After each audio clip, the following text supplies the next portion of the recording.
Aduh, aku nggak kebayang waktu tahun 2004 kejadiannya seperti apa. Nggak kebayang. Iya, sedih banget ya, banyak korban. Ih, ke bawah suasana mulu. Ih, coba lihat dong bendera merah putih kita berkibar dengan semangatnya nih, Mbak Sarima. Contoh dong, Kepala Wakil Staf Angkatan Darat kita dengan semangatnya sering berolahraga nih. Kayak apa coba? Goes. Jaraknya tahu nggak sejauh apa? Enggak. 100 km. Dari mana ke mana tuh? Dari Tasikmalaya ke Pangandaran dengan jarak 100 km. Nah, jauh aku denger tuh berita itu. Aku kan kemarin di Bandung.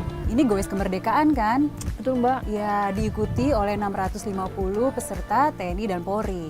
Nah, selain itu juga diikuti oleh kalangan dan suku etnis lainnya. Ternyata Wakil Kepala Staf Angkatan Darat emang hebat ya. Iya. Keren ya, kuat ya. Sampai sekarang dia masih 100 kuat. kilo. Nah, dan kita harus Iya. mencapai dia nih.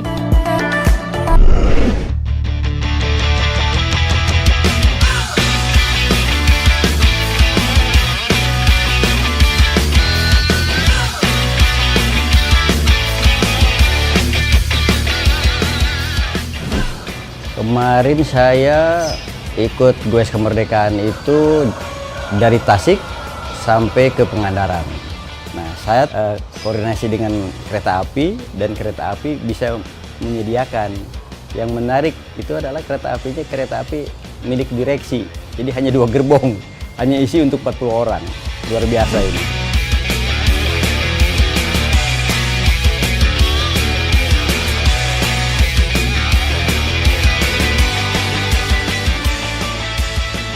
Jadi rute Tasik Pangandaran itu ada 108 km dibagi menjadi 3 etape. Etape pertama itu relatif ringan, dari Tasik sampai ke Banjar itu kurang lebih 40 kilo dan jalannya menurun.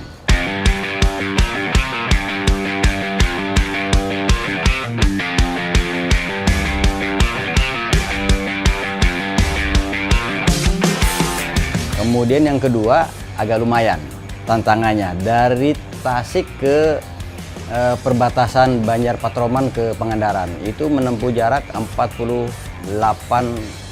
km.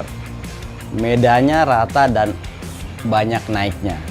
Tenaga sudah mulai agak sedikit terkuras, angin juga besar karena udah mendekati pantai, angin dari gunung turun ke bawah itu cukup besar sehingga kita memerlukan tenaga ekstra untuk menggayuh sepeda ini.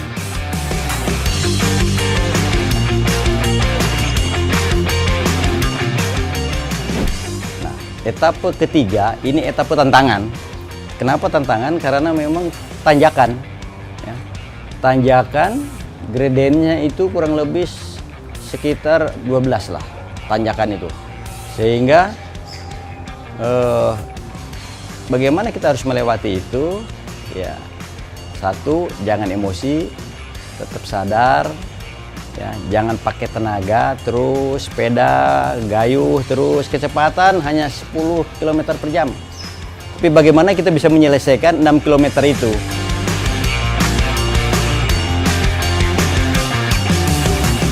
Nah, setelah selesai 6 km, barulah ketemu jalan relatif rata, kemudian baru sampai ke Pangandaran, itu adalah jalan turun.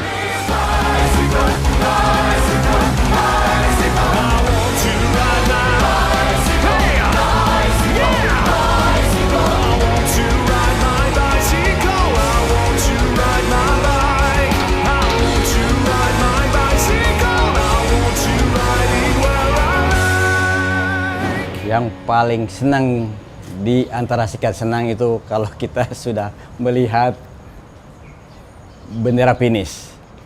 Berarti sudah terbayar, sudah capek kita, lelah kita, persiapan kita. Karena otomatis kita bermain kalau udah di atas 100 km itu juga kita harus mempersiapkan diri seminggu, 2 minggu sebelumnya. Sehingga persiapan yang udah cukup lama, tenaga yang sudah terkuras 100 kilo terbayar dengan kita melihat bahwa ini udah sampai finish. Seolah-olah bahwa kita sebenarnya tidak pernah bersepeda.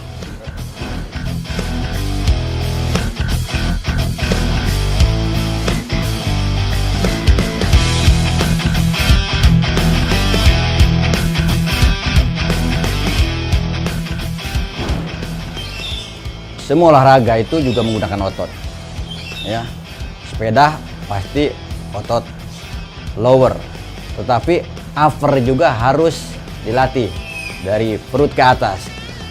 Saya ikut programnya Bapak Kasat.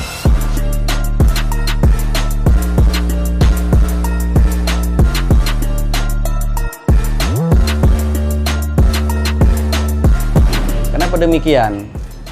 Jalan nggak bagus karena sepeda ini bannya kecil, maka sangat berpengaruh dengan getaran.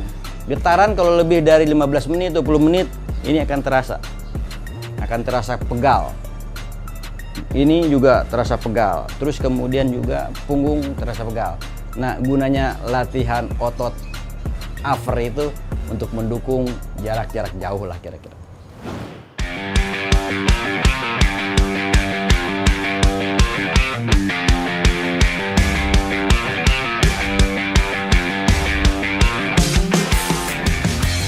Sepeda nikmatnya tadi selain sehat, kemudian sensasinya kita bisa berputar keliling daerah melihat berbagai situasi daerah, bisa merasakan jalan, tanjakan yang paling ekstrim, bisa merasakan turunan yang paling ekstrim. Itulah sebenarnya kenikmatannya bersepeda.